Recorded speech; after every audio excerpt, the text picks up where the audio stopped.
국민일보 목회자 포럼 강연회에서 설교의 권위와 사학의 자율성이 소호돼야 한다는 주장이 나왔습니다. 강연자로 나선 울산대 법대 이정훈 교수는 성평등 정책이 통과되면 하나님의 창조 섭리를 위협하는 무기가 된다며 한국교회가 이를 막지 못하면 돌이킬 수 없는 상황에 놓이게 된다고 경고했습니다. 네팔은 오는 8월부터 선교법이 강화돼 개종시키기 위한 모든 종류의 행위가 금지됩니다. 이를 어기면 최하 1년에서 5년의 징역이 부과되며 외국인의 경우 징역을 마친 후 7일 내에 강제 추방됩니다. 대한이스교장로회 합동총회가 평화통일기도회를 전국 규모로 확대하고 3개월간의 여정에 들어갔습니다.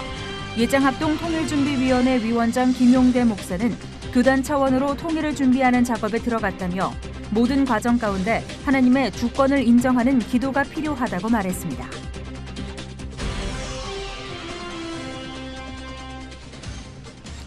여러분 안녕하십니까? 종교에 대한 국민 신뢰도가 3년 연속 하락하고 있는 것으로 나타났습니다. 한국행정연구원이 한국갤럽에 의뢰해 국내 8천여 명의 성인을 대상으로 조사한 건데요. 종교기관으로 대표해서 말했지만 종교인구 중 기독교 분포가 최대인 것을 감안한다면 남의 얘기로만 들을 수 없는 형편입니다. 종교기관은 다른 기관보다 더욱 엄격한 도덕성이 요구되는 것이 사실인데요.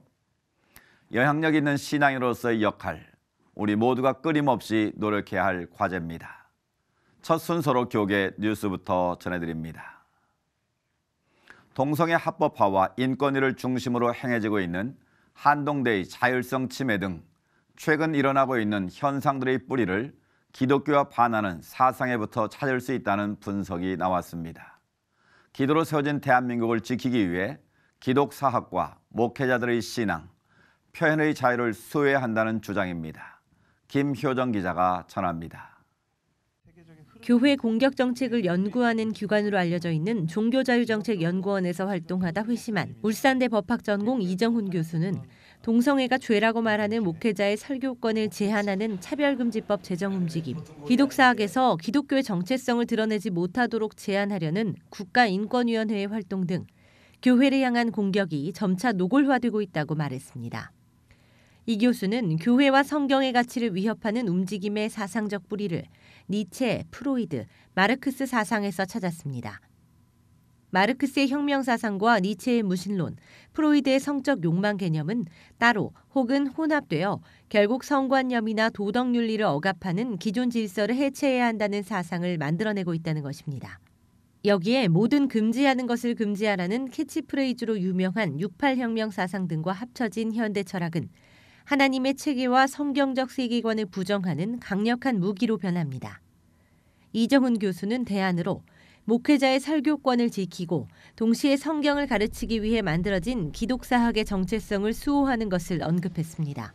혐오 표현 같은 거라는 멍해를 씌워서 표현의 자유를 억압하거나 강단에서 목사님들이 자유롭게 설교할 수 있는 자유를 억압하거나 교수에게 강연할 때 스스로 검열하게 만드는 거는 그거는 용납할 수 없다.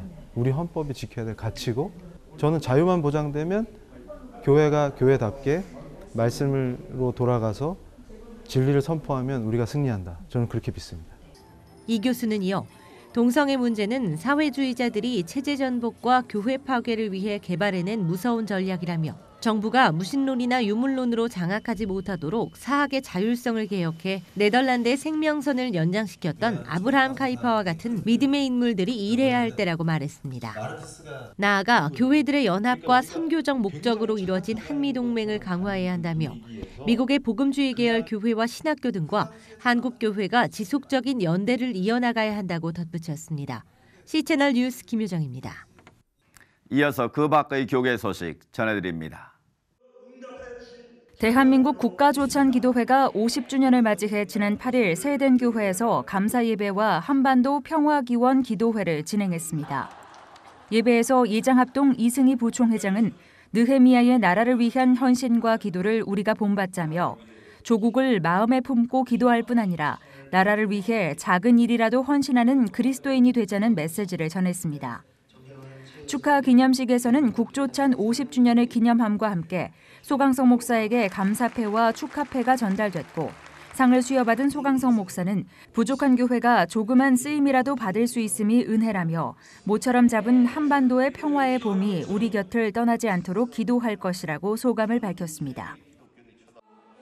세계 복음화와 건강한 교회 공동체 건설에 힘쓰고 있는 얼라이언스 교단이 지난 8일 안산 샬롬교회에서 한국 총회 설립 감사 예배를 드렸습니다.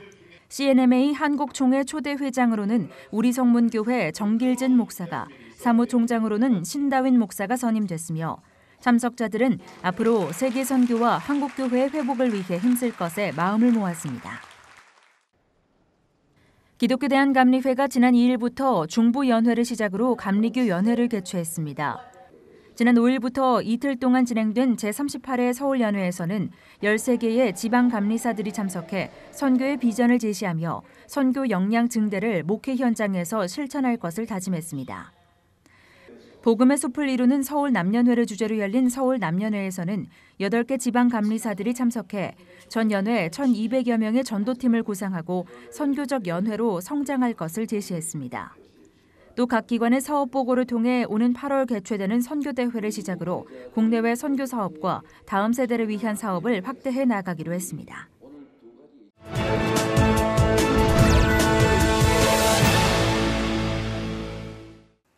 오는 8월부터 네팔은 선교 활동에 대해 처벌할 수 있는 법안이 시행된다고 합니다. 적지 않은 파장이 예상되는데요. 관련 말씀 자세히 들어보겠습니다. 네팔 어중경 선교사님 전화 연결돼 있습니다. 선교사님, 앞서 말씀드린 선교 활동에 대한 처벌법, 이게 어떤 내용을 담고 있는지요? 네, 작년 8월에 대통령이 승인한 그 형사법 시행령이 1년의 유예 기간이 끝나서 올 8월부터 이제 효력을 갖게 되는데요. 주요 내용은 일단 개종시키는 행위를 포함해서 개종을 목적으로 한 모든 종류의 행위를 다 범법 행위로 간주를 하고 있고요. 종교적인 신념이나 또 종교 시설물에 대한 적대적인 행위를 금지하고 있고, 또 특히 그런데 이제 문제가 되는 것이 종교적인 감정을 상하게 해서는 안 된다는 조항입니다. 이 종교적 감정이라는 게 너무 모호하고 또 포괄적이어서 이 법규의 실제 적용에 있어서 큰 혼란이 빚어질 수 있다는 그런 문제점이 좀 예상이 되고요. 처벌로는 최하 1년에서 5년의 징역, 그리고 10,000루피에서 50,000루피, 한국 돈으로는 대략 10만 원에서 50만 원의 그 벌금형이 부과됩니다. 외국인의 경우에는 징역을 마친 후 7일 이내에 추방 조치되는 것으로 그렇게 명문화가 되어 있습니다. 그동안 여러모로 선교 활동 규제에 대한 분위기는 있어 왔던 것으로 아는데요. 이번 조치 배경, 그리고 선교지에서의 준비도 필요해 보입니다. 어떻습니까? 이번 조치는 2008년, 거의 대략 10년 전인데, 왕정이 종식되는 과정에서 헌법에서 이제 네팔이 힌두 왕국이라는 그 문구가 삭제가 되었죠. 그 이후에 교회가 굉장히 활발한 전도 활동을 펼치고, 또 그 결과로서 기독교 인구가 급격하게 이제 성장을 하게 됐습니다. 그러다 보니까 네팔 사회의 주류인 힌두교인들이 굉장히 그게 반발하는 그런 분위기가 형성이 되어 왔고요. 그 결과로 이렇게 이런 결과들이 또 나오게 됐는데, 또 일부 기독교인들이 힌두교를 우상 숭배라고 공격하면서 좀 마찰이 있었던 그런 부분도 영향이 좀 없잖아 있었던 것도 생각이 되고요. 예를 들면 길거리에 있는 힌두 신상을 이렇게 발로 찬다든지 해서 문제를 야기한 부분도 뭐 극히 일부기는 하지만 실제로 일어난 사실이기도 하고요. 이란들이 금전적인 보상을 이용해서 교세를 확장하려고 한 것도 영향이 있었을 것으로 그렇게 생각을 하고 있습니다. 하지만 기본적으로 교회와 또 기독교 사회의 급격한 성장이 무엇보다 가장 큰 이유가 되었다고 볼 수 있겠고요.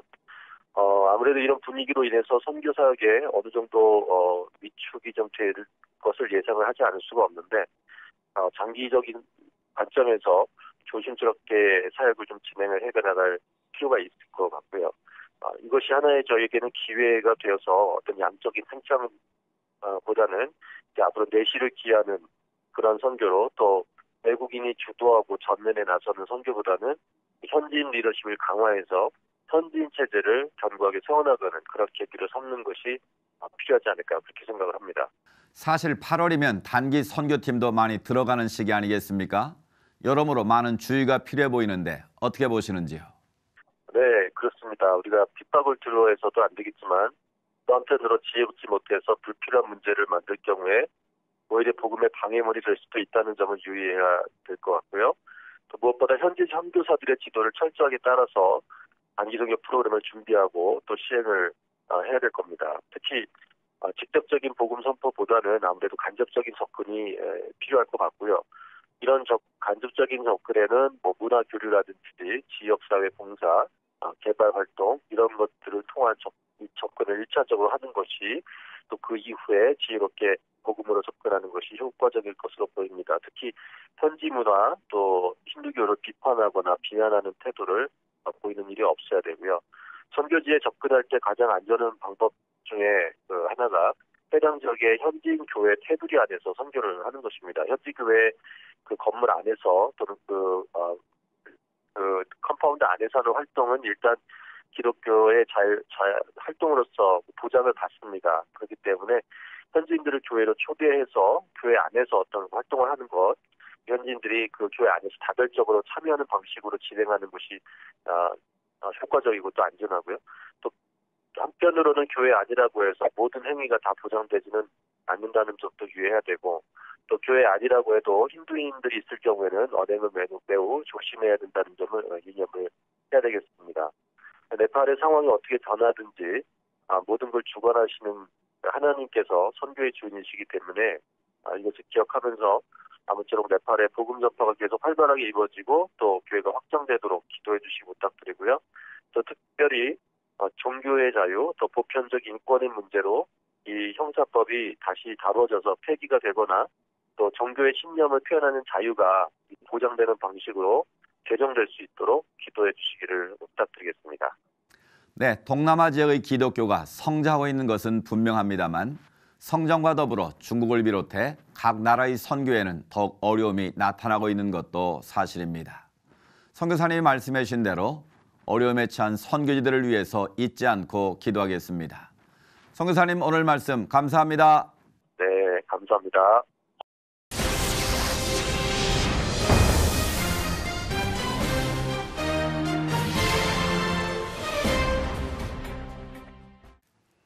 대한예수교 장로회 합동총회 통일준비위원회가 전국적인 평화통일기도회를 진행하고 있습니다. 오늘 이슈를 보는 창에서는 이와 관련된 내용 평화통일기도회를 진행하고 있는 예장합동 통준위 위원장 김용대 목사를 김효정 기자가 만나봤습니다. 목사님 안녕하세요. 안녕하세요. 네. 대한예수교 장로회 합동총회 평화통일기도회가 제 102회기 기도회죠. 이제 본격적인 여정을 시작했습니다. 네, 그렇습니다. 네, 지난 4일부터 이제 제 1회 기도회가 시작된 건데요. 일단 진행하시는 사역에 대해서 먼저 좀 소개해 주실 수 있을까요? 이 평화통일기도회는 금년에 처음 한 게 아니고요. 2년 전부터 시작된 건데 그렇죠. 아마도 기억하시는 분이 있을지도 모르겠어요. 네. 임진각에서 아마 그때 수백 명이 모여서 정말 뜨겁게 기도했던 그랬죠. 1차 평화통일기도회가 있었고요. 네. 작년에 이제 2교회 정도 해서 2차가 진행이 됐고 네. 금년에는 모두 7차례 준비가 됐고 네. 지금 진행 중에 있습니다. 네. 이번에는 예전보다 굉장히 또 횟수도 그렇고요. 뭔가 확대됐다는 느낌이 드는데 맞습니까? 예, 그렇죠. 원래 계획은 네. 사실 2~3차례 정도 그렇게 저희들이 계획을 했었는데 지금 이 통일 문제가 굉장히 지금 이슈화 됐거든요. 그렇죠. 그래서 저희들이 이렇게 가슴이 부푼 만큼 우리가 해야 할 일은 결국 기도 아니겠는가. 네. 기도밖에 없다라는 결론에 도달했고요. 그래서 기도 많이 하자고 네. 기도회를 많이 하게 되었습니다. 그렇군요. 아무래도 현재 정말 남북 관계에 굉장히 또 변화가 있는 것이 큰 영향을 주었다라는 생각 다들 좀 하고 계실 텐데요. 사실 목사님과는 지난번 이 통준위에서 추진하는 NGO 설립 관련해서 저희가 또 뵌 바가 있지 않습니까? 아, 네. 네. NGO 문제는 저희들이 오랜 수건 사업이고요. NGO의 의의는 뭐냐면 우리가 기필코 북에 있는 동포들에게 예수 그리스도의 사랑을 전해야 되겠다. 네. 그게 목적이거든요. 그렇게 하기 위해서 정부가 인정하고 그리고 우리가 북한에 있는 동포들과 이렇게 교류할 수 있는 합법적 단체가 필요로 한다. 네. 그렇기 때문에 그것은 저희들이 아주 오랜 수건 사업이어서 계속 진행하고 있는 상태고요. 네. 그리고 조금 시간이 좀 걸리지만 반드시 그 일은 하게 될 겁니다. 단지 조금 변수가 생긴 것은 지금 이 통일 문제가 이렇게 굉장히 긴박하게 너무 빨리 이렇게 진행이 되고 있기 때문에 저희들 또 조금 이 통일준비위원회에서도 해야 할 일들을 수정 보완하면서 진행하고 있는 그런 상황이라 NGO 문제가 조금 이선에 있는 듯한 느낌은 있지만 여전히 계속 관심을 갖는 분야입니다. 네, 뭐 말씀해 주셨기도 했지만요. 그때가 사실 그렇게 오래전 일이 아니거든요. 얼마 전 일임에도 불구하고 남북 관계에는 굉장히 큰 변화가 있었어요. 지금 분위기 어떻게 보고 계세요, 목사님? 그렇습니다. 저희들이 기억하시겠지만 네. 저희 총회회관에서 그렇죠. 저희들이 성명서를 맞아요. 발표하고 네. 또 기자회견을 했던 기억이 네네. 있는데요. 그때가 평창올림픽을 앞두고 갓 남북 문제가 조금 뭔가 기대감이 있지 않겠는가. 맞아요. 그러나 이게 워낙 변수가 많은 것이라 네. 설마 했던 일인데 저희들이 기도하는 마음으로 촉구했고 전국교회가 기도해야 한다고 했고 그렇죠. 또 우리 교단이 이 일에 앞장서겠다 했는데 이렇게까지 지금 변할 줄은 몰랐어요. 지금은 맞습니다. 거의 전국이 통일 모드 아닌가 그런 생각이 들 정도죠. 네, 어떻게 보면 뭐 가장 최근의 일이기도 하지만요. 문화 교류가 굉장히 상당히 또 활발하게 지금 이루어지고 있습니다. 그렇습니다. 통일의 물꼬를 문화적으로 먼저 좀 트는 것이 아닌가 하는 관측도 조심스럽게 나오고 있는 상황인데요. 이 다음에 또 수순이 종교계의 여러 가지 움직임이 아니겠느냐라는 예측도 있어요. 어떻게 보세요? 그러니까 지금 굉장히 고무적이고 바람직한 게 문제 없는 것들부터 하고 있거든요. 과거에는 문제 있는 것들을 아젠다로 삼다 보니까 처음부터 안 되는 거예요. 그런데 지금은 문제 없는 것들로 시작하니까 전혀 문제가 없죠. 네. 그리고 우리 기독교계에서도 예수 그리스도의 사랑을 전하는 것은 물론 종교적인 어떤 그 다른 이견이 있기 때문에 우리가 가서 지금 전도하겠다, 선교하겠다, 북한 선교다 이런 용어를 쓰는 것은 사실은 그 의미는 충분하지만 적절하지 않고요. 지금은 우리가 가진 예수 그리스도의 사랑을 북에 있는 동포들에게 전하고 싶다. 그런 마음 정도면 저는 아마 100분, 200분 그런 정도 충분하다고 생각합니다. 네, 이 각 분야에서 말씀해 주셨듯이 통일을 위한 염원은 점점 더 뜨거워지고 있습니다. 지금과 같은 상황에서 우리가 또 놓치지 말아야 할 부분이 있을 거라 보시는데요. 가장 중요한 부분 어떻게 생각하세요? 지금 기대감을 갖고 좋아하는 건 참 좋은데요. 네. 들뜨면 안 돼요, 너무. 이게 본론이 너무 띄어져 있다 보면 실제로 우리들이 밑바닥 정서나 네. 그리고 국민 정서도 우리들이 좀 고려를 해야 되거든요. 어찌됐든 지난 수십 년 동안 이데올로기적인 갈등 그리고 또 민족적인 갈등 이런 그 갈등 국면 속에 너무 오랜 시간을 지나왔기 때문에 단번에 모든 일이 해결될 수는 없어요. 네. 그래서 좀 우리가 침착하면 좋겠고요. 그래서 우리는 이 일을 이루신 이가 저는 분명히 하나님이라고 믿기 때문에 하나님께 맡기는 기도를 지금 절실하게 필요로 하고 있는 것이죠. 네, 목사님 한간에서는 그런 이야기도 있어요. 한국교회 통일운동이 너무 나뉘어져 있고 지금 목사님 잠깐 지적해 주셨듯이 너무나 이념적으로 우리가 접근을 하다 보니까 같은 하나의 통일운동을 좀 전개하기가 굉장히 힘들다. 그것이 통일에 큰 걸림돌이 된다라는 이야기가 있거든요. 그 기도는 우리 같이 할 수 있지 않습니까? 그렇죠. 제가 그 말씀 드리려고 했는데요. 지금 분명히 우리 같은 기독교 안에서도 계파 간의 이념적 차이가 존재합니다. 네. 이건 좀 조심스러운 표현인데요. 뭐 사실이니까요. 그렇기 때문에 각자가 가지고 있는 생각으로 접근한다면 하나가 되기 쉽지 않아요. 그러나 기도는 할 수 있잖아요. 그렇죠. 그래서 저는 할 수만 있다면은 이 전국적인 평화통일 기도회가 한번 필요하지 않느냐. 그래서 이 교단장들이 모여가지고 그 일을 합의하고 그래서 이제 우리나라에서 가장 큰 공간이 될 만한 그곳에 전국에 있는 성도들이 모여서 그 일을 한번 마치 부활절 연합예배를 메모드급으로 진행한 것처럼 네. 그럴 필요도 있다. 그런 생각이 들기는 해요. 뭐 쉬운 일은 아니겠죠. 네, 그렇죠. 합동총회에서 물꼬를 좀 터보실 의향도 있으신 거죠? 그건 제 위치에서 뭐 어떻게 말하기가 쉽지 않은데요. 네, 함께 네. 좀 기도를 하도록 하겠습니다. 네. 기도가 가장 중요하다고 말씀 주셨습니다. 역시나 성도들, 교단 함께 우리가 해야 될 것 가장 중요한 것은 통일을 위한 하나된 마음으로 하는 기도가 될 거라는 생각이 드는데 기도 제목도 마지막으로 좀 나눠주세요.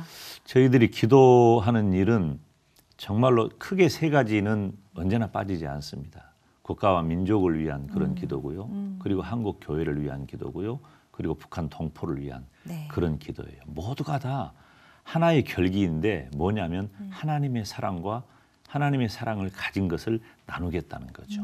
그 결기를 놓치지 않고 정말로 우리 이 땅을 향하신 하나님의 그 뜻, 하나님의 꿈, 네. 그것이 우리의 꿈이 되는 통일의 그날까지 우리들이 하나님 바라보자. 그래서 기도하자고 하는 거죠. 네, 하나님의 꿈이 한반도에서 실현될 때까지 끝까지 그렇습니다. 좀 같이 기도를 해야겠다 말씀 주셨어요. 성도들도 오늘 마음이 뜨거워지고 함께 기도하는 놀라운 역사 기대해 보도록 하겠습니다. 네. 목사님 오늘 말씀 감사합니다. 네, 감사합니다.